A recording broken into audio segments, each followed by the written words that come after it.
This is Jeff Camarda, PhD, your wealth doctor. You know, owning a second home across state lines can invite scrutiny from tax authorities who may suspect it's a ploy to evade state income taxes and stick you with high state tax bills that you might not actually owe. In many cases, you don't.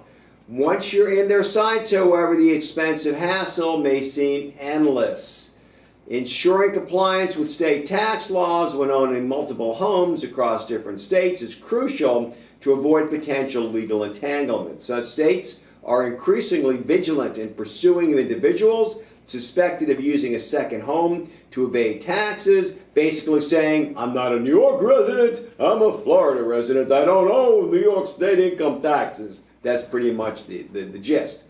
So making careful planning and meticulous record keeping imperative to support one's case. Acquiring a second home in a state with lower taxes or no taxes, like my new home state of Florida, may seem like a strategic move, but it can trigger scrutiny from higher tax states determined to safeguard their revenue. Establishing domicile, the state considered one's permanent home base, is pivotal. It's seminal. It's really, really important.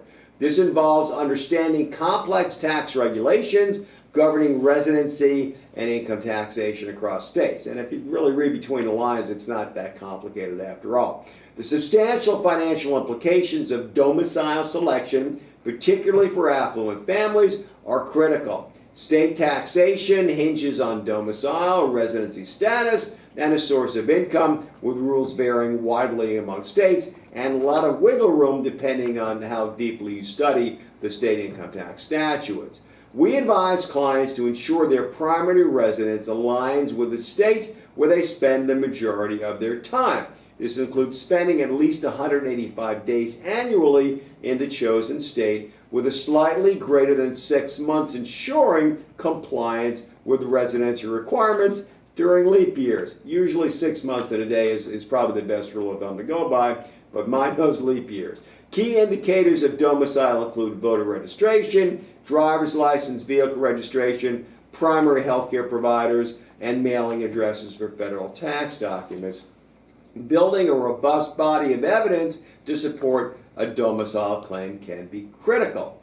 So you want to keep really clear record saying, look, I'm a Florida resident and this is why I got a house here, and here's my cell phone records, and these are where the calls came from, my cars are registered there, my kids go to school here, whatever.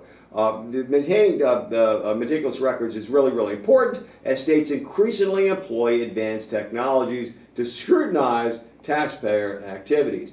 Creating a comprehensive paper trail, including documentation of domicile-related activities and expenses, can bolster one's case during audits. This includes updating legal documents such as wills to reflect changes in domicile and complying with the laws of the new state. And that's really important as a sidebar. If you're a Florida resident, your estate planning documents, trusts, and so forth need to be congruent with Florida law. And for a lot of folks that have moved here but haven't updated those documents, state income tax considerations aside, they may not work as well. So you want to have them reviewed by a Florida attorney who knows what they're doing. Ultimately, transparent through record keeping, coupled with strategic planning, can help individuals navigate the complexities of owning multiple homes across state lines while minimizing the risk of tax-related disputes. And you know, just as this is really general tax advice, and it really goes into the category of audit defense. In this case, we're talking about state income taxes. But have a really, really well-prepared argument in advance. Here's the deed to my house. I've been here. Here's my homestead documentation and exemption. Here are my vehicle registrations. Here, you know, or my state planning documents, and just stack here. So it's really easy to open and shut the case if you're questioned. You don't want to be fumbling for this stuff, even if it's accurate, after the fact when you're already being audited and you know, where do I go and listen, and that can go on for months. Even if you ultimately prevail, it's extremely stressful and and expensive, as you have to employ advisors like us to dig you out of the poo-poo hole. So much better have it open and shut. Do it first so you don't have to do it 10 times. That's it for now. Dr. Jeff Camarda. Until the next video, thanks for watching.